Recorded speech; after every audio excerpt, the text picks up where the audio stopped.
remember thinking that maybe I'm not cut out for this. And I remember chatting with her about it. And she was like, if you weren't cut out for it, you wouldn't be here.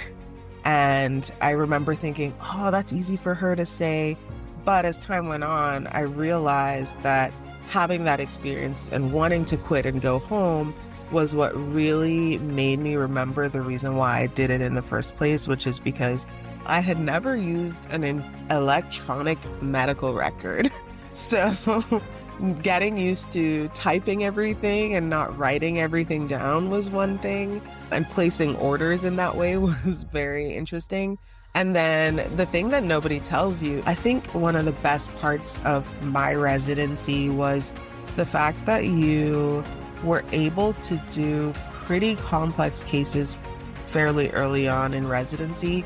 I remember for pediatric anesthesiologists, you have to be not only skilled, but very precise, because we have the smallest of the smallest patients and also the most vulnerable from a anesthetic perspective. I'm living the dream that like resident in Jamaica who everybody kind of not everybody, but some people discouraged from even entering the match for anesthesia.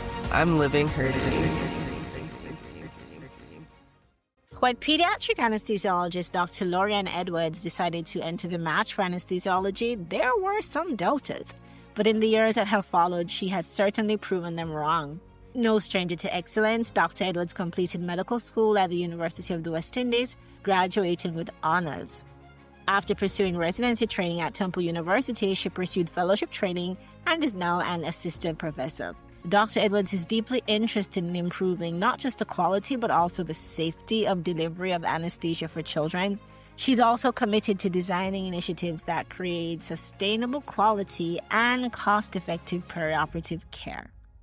As an assistant program director, in this episode, of course, I couldn't let her leave without asking her certain questions, so she's sharing gems on how you can be a stronger applicant to the match, how you can ensure that you are successful. Aspiring anesthesiologists need to listen to today's episode, and so too does anyone and everyone who's willing to bet on themselves despite what others believe about your odds. Welcome to the IMG Residency Match podcast, Dr. Lorianne Edwards. How are you doing? I'm great. Happy to be here. I am so happy to have you. Thank you for making the time. Yeah, it was my pleasure. Yes, and I'm actually really glad that you're here because I'm seeing candidates with so much interest in anesthesiology. Like for me, there is an increasing interest in the field. And so I think it's really amazing that we get to learn from your expertise tonight. Okay, I'm happy. Where does your story begin? And when do you first have thoughts of becoming a physician? Ooh, so I love this question because I feel like it's so like reminiscent of what you'll be asked on your interview trail. So it takes me back a little bit. But wow, my story begins like the earliest I can remember is probably being about 5 or 6 years old and like traveling to my mom's workplace because she worked in a hospital. She was a radiographer. Mm-hmm. And I remember thinking, wow, this is so cool, just being in a hospital setting and seeing the amount of people that do different things and different tasks. But I think when I really thought of becoming a physician was probably as I got a little bit older, so maybe 8 or 9 years old, where I had a pediatric cardiologist that I had just great interactions with every single time. And I remember thinking like the office and having to get vaccines and stuff, it can be a very scary thing, but he always had this ability of just putting me at ease. And even for the more difficult things to do, he was just very good at convincing me to stay calm, cool, collected, and just knowing that it's the safest thing for me. And I remember thinking to myself, man, I want to do the same thing one day. And so where is this happening? Which country is this happening in? Not being too intrusive. Why were you seeing this person all the time? Oh, not at all. So I am actually Jamaican by birth, but I actually grew up in the Bahamas. So all of this takes place in the Bahamas. I did all of my like early years and elementary school and high school in the Bahamas. Thank you for sharing that with us. So, what was your medical school experience like? I'm interested in what are the highs. Ooh, okay. Highs of medical school definitely started when we started to do clinical work. I think that's when I really discovered having like connections with people as someone in the medical field is just very valuable. You get a look into someone's worst day, like the worst day of someone's life, and you have the opportunity to at least attempt to make that better and learn more about their story. And I thought that was just very, very interesting. And I saw it as a privilege at that time. In terms of other highs, I mean, like any medical student, scoring well, making the dean's list, those are highs for sure. But I think like my most memorable high was definitely when I think that that was the day I decided my career path because I had a mentor who was an anesthesiologist and she said, "You should come to work with me and see what I do." And she allowed me to do an intubation, and I remember just seeing the larynx and putting the tube in and being like, "Whoa, I wanna do that again, and I could see myself doing this for the rest of my life for sure." Honestly, from that one, Yes, from that one. oh, what was it about it? Just how seamlessly it happened, or what was it? I think it was just the gravity of everything. So, like, right in front of you, you have this patient who you have made unconscious. You are, like, in control of keeping them safe, and the fact that, yeah, I actually got the tube into the right place, and just seeing how things kind of really come together after you've done that one thing. I don't know, I just remember feeling these, like, goosebumps, like, "Wow, this is really cool." So now you do this procedure and you've decided that this is the way forward. At what point in the process do you decide to enter the match? Ah, so this is where it gets very I guess things change course. So I actually went to medical school in Jamaica. I finished my internship there as well and did my senior house officer year there. And I even started a year of anesthesia residency. I think for me, the turning point came when I started residency and I realized there was a lot more that I really wanted to do and I really wanted to be able to bring back to my country. And my sister also had recently entered the match as well. So I think that also was a little bit of a fire under my butt a little bit. And I just thought to myself that this is an opportunity for me to see how things are done elsewhere and hopefully one day be able to bring back some of that same expertise to Jamaica. Okay. And as you were leaving the program, was that an awkward exit? I'm asking just because I've actually worked with tons of people who've had to do that. Yeah. So actually, not as awkward as I thought it was gonna be. I was terrified. I was absolutely terrified, but I think they understood my reason for doing it. I loved my time in the program. I think I would have gotten a great education, but I think the consensus across the board was that if you have this opportunity to go to the US and do the same thing, by all means, like they were definitely happy to see me shine in another place because they knew like overall that's going to be better for them in the long run because my plan was always to keep in contact and hopefully share some of what I've learned. Right. And I remember asking about the highs of medical school, but I didn't ask you, were there any lows? And do you consider the time when you changed your mind in your residency program, do you consider that a low or you just think of it fondly like it was a learning experience? So, what were the lows along the way?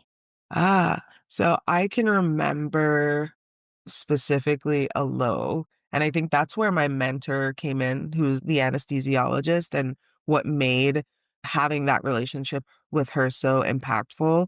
Like when we're in medical school in Jamaica, that first 2 years is very much non-clinical, and you are doing clinical based discussions, but not yet clinical. And the years can be tough, as in it's intense. I'm away from home. And I remember thinking that maybe I'm not cut out for this. And I remember chatting with her about it. And she was like, if you weren't cut out for it, you wouldn't be here. And I remember thinking, oh, that's easy for her to say. But as time went on, I realized that having that experience and wanting to quit and go home was what really made me remember the reason why I did it in the first place, which is because I see myself in a medical career. And like that was the turning point where I was like, I have to do what it takes to get where I want to be. When it came to changing residencies, so like leaving Jamaica and coming to the US for residency, I didn't consider it a low. And it's probably because of that experience that I had, which was I had a goal in mind in terms of how I saw my career, and I saw this as another step. Having that year of residency under my belt was also very helpful because when many other residents were learning to intubate, I already knew how to. So it wasn't even a wasted year. It was definitely a year that I was able to build upon, but I just knew that I needed the space and the resources to do more things. And that's why I made the decision to do residency in the US. Okay. And despite having this year of experience from your home, was there anything at all going into residency that was still challenging for you, or you were coasting? Ooh, absolutely. Because, well, first of all, I had never used electronic medical record. So getting used to typing everything and not writing everything down was one thing. And placing orders in that way was very interesting. And then the thing that nobody tells you is the transition between even the common names for medications Right. and common abbreviations was also something I really, really had to dig in to get the hang of. So, from like a clinical perspective, so clinical skills, yeah, I mean, those are the same across the board, but it's the little things that you don't think of. So, like the medical record, how they abbreviate things, even the way they interact with each other. I went to a place where people called people by their first name, even if they were the attending, which in Jamaica was not something we did. So it just even the culture change and just how they did things what took some adjustment for sure. Okay. And for you, what were the highs of residency now that you look back on it? And I think I'm especially interested, and you can tell us what your fellowship is. Given you went on to fellowship, is there anything in your residency program that you feel like prepared you really well for fellowship in terms of like the best parts of residency and what it means to you now? Ooh. Well, I think one of the best parts of my residency was the fact that you were able to do pretty complex cases fairly early on in residency. I remember as a CA1, which is that first clinical anesthesia year, being able to do cardiac cases, which I thought, wow, this is only for seniors, but that early and often exposure to those kinds of complex cases, I think was, I mean, major. The other thing that I think has not only impacted like my residency experience and fellowship experience, but even my career to this day was the opportunity to participate in different kinds of research and just have my eyes open to that type of medicine, essentially, or that type of career. And I think that has really made an impact and probably one of the biggest reasons why I ended up doing a fellowship and, yeah, going on to do or have a career in academic medicine. So I think just early clinical exposure and just exposure to other avenues of medicine was very helpful. So, in terms of fellowship, I am trained in pediatric anesthesiology, and how did residency prepare me for that? That's a great question. Um, I think the foundational knowledge and skill was there. And I think for pediatric anesthesiologists, you have to be not only skilled, but very precise because we have the smallest of the smallest patients. and also the most vulnerable from a anesthetic perspective. So I think just having that solid clinical base was very helpful. Okay, thank you. Yeah. And looking back on young Dr. Edwards getting ready to go in the match, what would be your top three tips for her? Ooh, top 3 tips. To be fair, I think I would have told her that it's okay to feel like you're panicking a little bit. It's okay to feel like, "Oh my goodness, this is a big decision," and just take the time to just sit with the gravity of the decision for sure. I would also tell her to not pay too much attention to the people that don't see the vision, because I'd love to sit here and say everybody was supportive and everybody thought I could do it, but Okay. to be fair, anesthesia is a very competitive and probably even more competitive specialty to match into. And at times people would say, maybe you should go for something else because you'd be more likely to match. But I am very glad that I stuck with my gut and I went for what I wanted, because I really did say if I wasn't going to do anesthesia, I wasn't going to do residency in the United States. And then the last thing I would tell her is Okay. to Not everybody says that. You had yeah, no backup and you cared for nothing else. I care for nothing else. I did consider pediatrics, but when I went on the interview trail, I was like, "Whoa, I don't wanna do this." So Why? Why? because I realized that it was a lot less procedural than anesthesia was, and I was really, really big on, getting the opportunity to have those technical skills. And when I looked at what I would be required to do in pediatrics residency, it was like a very different vibe. It Oh, was, a lot of clinic, a lot of ward or floor work, and I was not excited about that at all. honesty, honesty. All right. Yeah.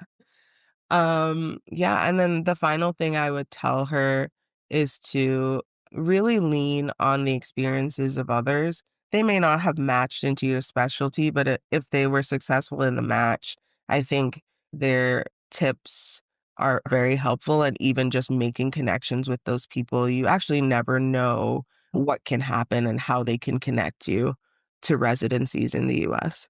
Okay. And as you went along your interview trail, what do you think programs were most impressed with? I mean, I'm sorry if this seems like an awkward question because I'm asking you to humble brag. Which is always a challenge, but I will try my best. What were they most taken with? Like, yes, her, she's the one. She's the one. That's that's a great question. But, I think one of the biggest things for me was the fact that I had years of being a physician under my belt. I think a lot of programs see that as a level of maturity that not a lot of medical students are gonna come into programs with.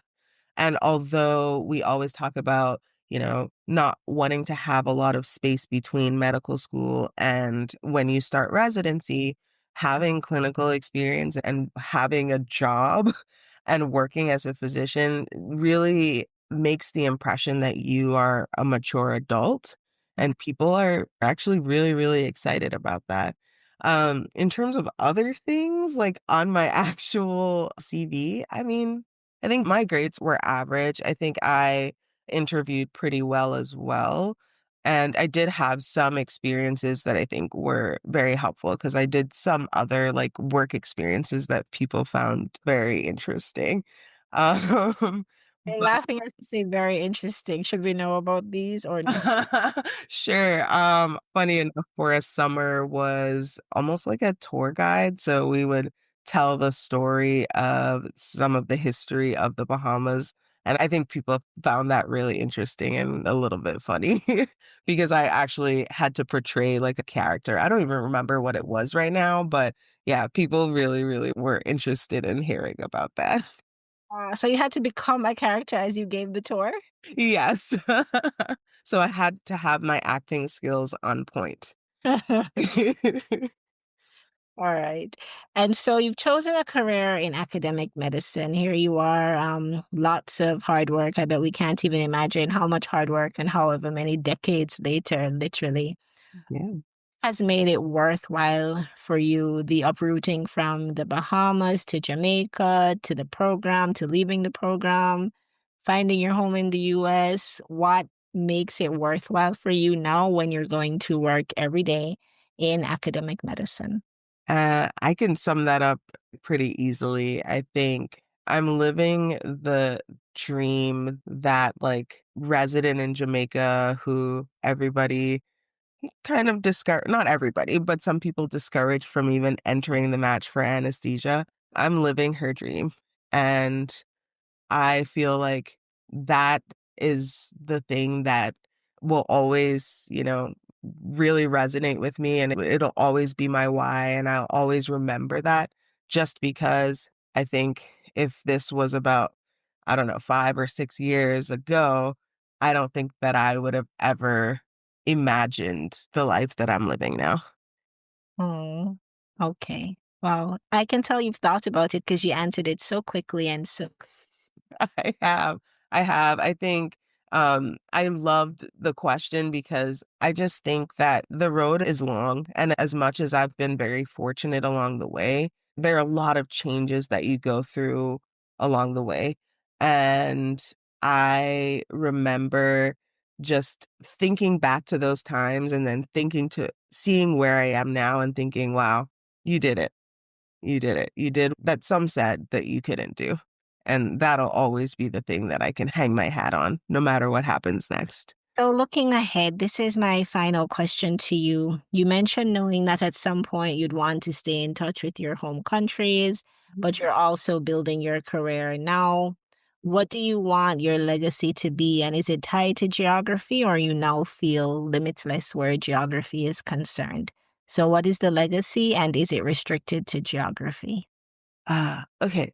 The legacy I want to leave behind is that I am a challenger of the status quo.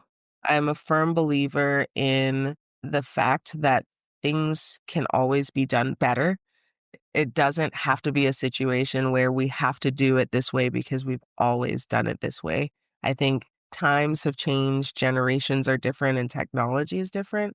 And I think that that is an exciting place to be because new ideas are going to come forth and new ways to do things are going to come forth. And I want to be the person who's known as someone who facilitates that, somebody who does that, somebody who shakes things up from that perspective. Um, is my career limited to geography? I hope not. I'm yes, I'm still building my career, but my hope is to hopefully have some international impact. But first things first, really helping to continue to build and grow programs in my home country, which is Jamaica. I think being in the position I am now, I think I can create connections and I can also help build resources there. And that's my like overarching goal. So, hypothetically, let's say that I happen to be working with someone or some two or some three people Mhm. about children, and they also like anesthesiology, and they're like, oh, I'll just apply to pediatrics as well.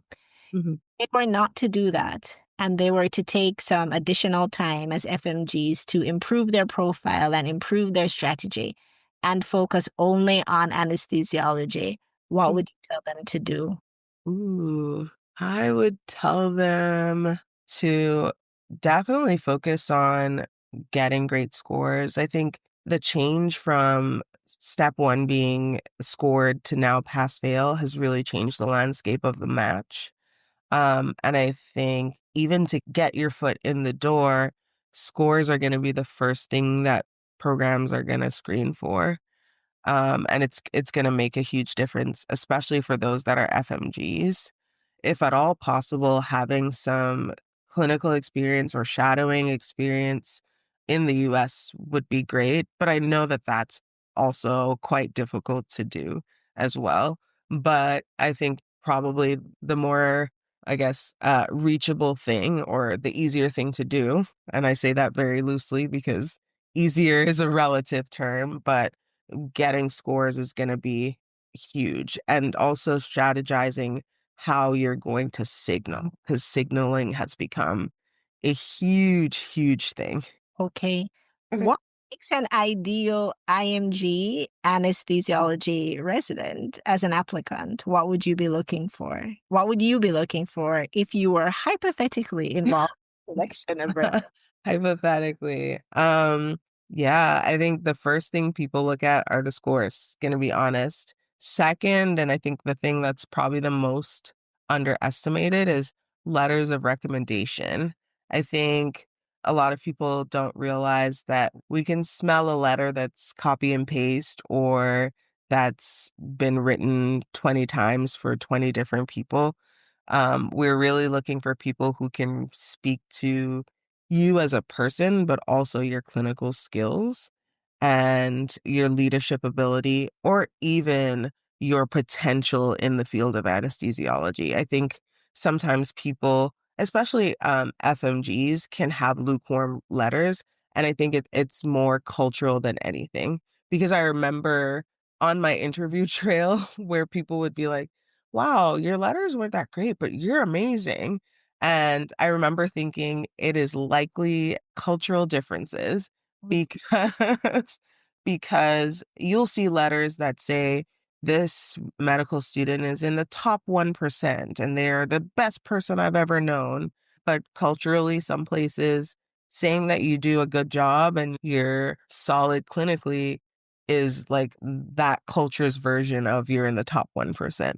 So finding people who have written letters before would be absolutely great, but also finding someone who's known you longitudinally will also be great because we're really trying to get a feel of who you are from the letters that are written. Okay, thank you.